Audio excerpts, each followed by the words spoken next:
Halo teman-teman YouTube, selamat datang kembali di YouTube channel ini. Kembali lagi bersama saya Hendra Wijaya dan kali ini saya akan membahas alur cerita dari Netflix series Blood Right yang berjudul Lab Rats. Tapi sebelum kita mulai, saya juga ingin mengingatkan teman-teman bahwa video ini mengandung unsur spoiler. Jika teman-teman sudah paham, mari kita mulai ceritanya sekarang. Film ini dibuka dengan adegan di mana seorang CEO perusahaan farmasi bernama Edmund terlihat sedang menyampaikan pidato tentang kesuksesan produk antidepresan terbaru mereka. Pria itu berterima kasih kepada sekretarisnya Oda dan Margaret, kedua teknisi labnya Philip dan Abdi, serta istrinya Iselin atas semua dukungan yang mereka berikan kepada dirinya dan juga perusahaan. Saat acara makan malam berlangsung, Edmund tampak sangat akrab dengan sekretarisnya Oda, yang tentunya tidak etis mengingat istrinya juga hadir di sana. CEO itu juga terus memuji Abdi atas kontribusinya kepada perusahaan, dan hal ini membuat Philip iri dengan juniornya itu. Karena merasa bangga, Margaret meminta izin Edmund untuk memperlihatkan prototipe atas produk terbaru mereka. Pada awalnya, sang CEO tampak tidak keberatan untuk memperlihatkan terobosan terbaru mereka kepada timnya. Akan tetapi, ketika Edmund membuka berangkasnya, prototipe tersebut ternyata sudah tidak berada di sana. Setelah berdiskusi dengan security gedung, Edmund akhirnya menyimpulkan bahwa salah seorang di antara tamu undangan pasti telah mencuri prototipe itu dari dalam berangkas. Ia kemudian kembali ke meja makan dan mulai mengonfrontasi anggota timnya. Namun, karena tidak ada yang mau mengaku, Edmund dan security gedung itu akhirnya memeriksa pakaian mereka satu persatu. Akan tetapi, Edmund tetap tidak bisa menemukan prototipe itu. Merasa kesal, sang CEO lalu memaksa para pegawainya untuk melepaskan pakaian mereka. Namun karena beberapa di antara mereka menolak untuk bekerja sama, sang security pun akhirnya terpaksa mengeluarkan pistolnya untuk mengancam mereka. Edmund bahkan meminta sang istri untuk ikut melepaskan pakaiannya, meskipun Iselin sudah berusaha meyakinkan suaminya itu bahwa ia tidak mungkin mencuri darinya. Akan tetapi setelah mereka semuanya diperiksa, Edmund lagi-lagi tidak bisa menemukan prototipe itu. Ia kemudian tiba-tiba mendapat ide untuk membawa semua pegawai termasuk istrinya ke laboratorium dan mengunci mereka di sebuah ruangan kaca layaknya seekor tikus percobaan. Edmund mengatakan bahwa satu-satunya cara untuk keluar dari ruangan tersebut adalah dengan memasukkan 8 digit kode kombinasi yang persis sama dengan kode untuk membuka berangkasnya. Hal ini sengaja ia lakukan untuk menemukan siapa pencuri yang sebenarnya. Merasa tertekan, mereka pun akhirnya mulai mencurigai satu sama lain. Iselin menduga bahwa Oda mungkin telah mencuri prototipe itu karena ia sudah tidur bersama dengan suaminya. Namun Oda membalas tuduhan tersebut dan mengatakan bahwa mungkin Iselin merasa kesal karena suaminya telah berselingkuh dan kemudian memutuskan untuk mencuri prototipe itu. Di sisi lain, Philip juga menuduh Abdi sebagai pencuri yang sebenarnya. Akan tetapi, Abdi justru mengatakan bahwa Philip hanya merasa iri dengannya karena ia telah berhasil memecahkan formula dari produk terbaru mereka. Tidak terima, mereka pun akhirnya bertengkar dan saling pukul, hingga Abdi terbaring di lantai dan tak sadarkan diri. Sedangkan dari ruangan CCTV, Edmund terus mengamati percakapan anggota tim dan istrinya itu. Ia juga menugaskan security yang juga merupakan orang kepercayaannya untuk melakukan pemeriksaan terhadap latar belakang para pegawainya.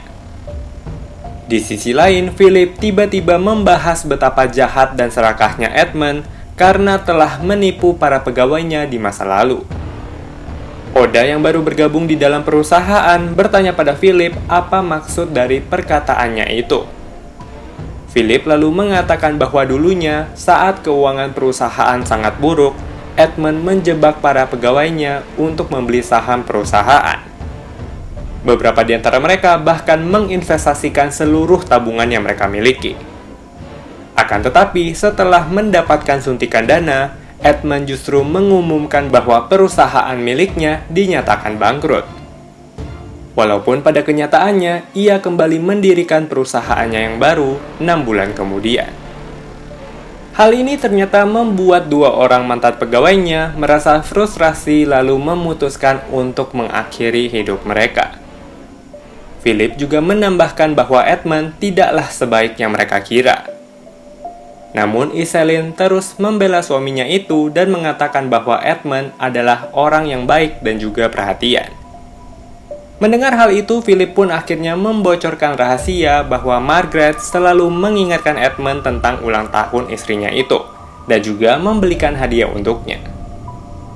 Akan tetapi, Iselin tetap bersikukuh dan menuduh Oda telah bersekongkol dengan perusahaan pesaing mereka demi uang. Hal ini langsung dibantah oleh Philip yang justru mengatakan bahwa di antara mereka semuanya, hanya Iselinlah yang peduli soal uang. Hal itu terbukti karena Iselin rela menikahi pria kaya yang usianya jauh lebih tua dibandingkan dirinya. Di sisi lain, si petugas keamanan tampak menemukan sebuah informasi dari hasil background checking atas pegawai dan istri bosnya itu. Edmund lalu kembali menemui anggota timnya dan mengatakan apabila tidak ada yang mau mengaku, maka ia akan membunuh mereka semuanya. Tidak tanggung-tanggung, sang CEO bahkan memutuskan untuk membocorkan gas di ruangan kaca itu untuk membunuh semua orang yang berada di dalamnya. Merasa panik, Oda tiba-tiba mempunyai sebuah ide cemerlang untuk keluar dari sana. Ia meminta semua orang untuk menuliskan kode kombinasi mereka di sepotong kertas, tanpa mengungkap siapa identitas penulisnya. Akan tetapi hal ini justru membuat Edmund marah besar, lalu meningkatkan kadar gas yang ada di dalam ruangan kaca itu. Iselin terus memohon pada suaminya untuk membebaskannya dari sana. Namun di sisi lain, Edmund tampak tidak memperdulikannya. Sebelum semuanya menuliskan kode mereka, Oda yang sudah tidak tahan segera berlari ke arah pintu dan memasukkan kode kombinasi yang benar. Hal ini secara tidak langsung mengungkap bahwa ia adalah pelaku yang sebenarnya. Edmund kemudian mengonfrontasi Oda dan mengatakan bahwa ia pasti telah bersekongkol dengan perusahaan pesaing untuk mendapatkan prototipe itu.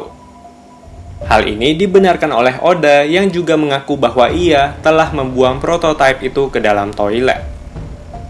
Akan tetapi di luar laboratorium, Edmund mengatakan pada Oda bahwa ia telah mengetahui kalau wanita itu sebenarnya adalah anak dari salah seorang mantan pegawainya yang memutuskan untuk bunuh diri puluhan tahun yang lalu. Dan kini Oda pasti berniat untuk membalaskan dendam sang ayah.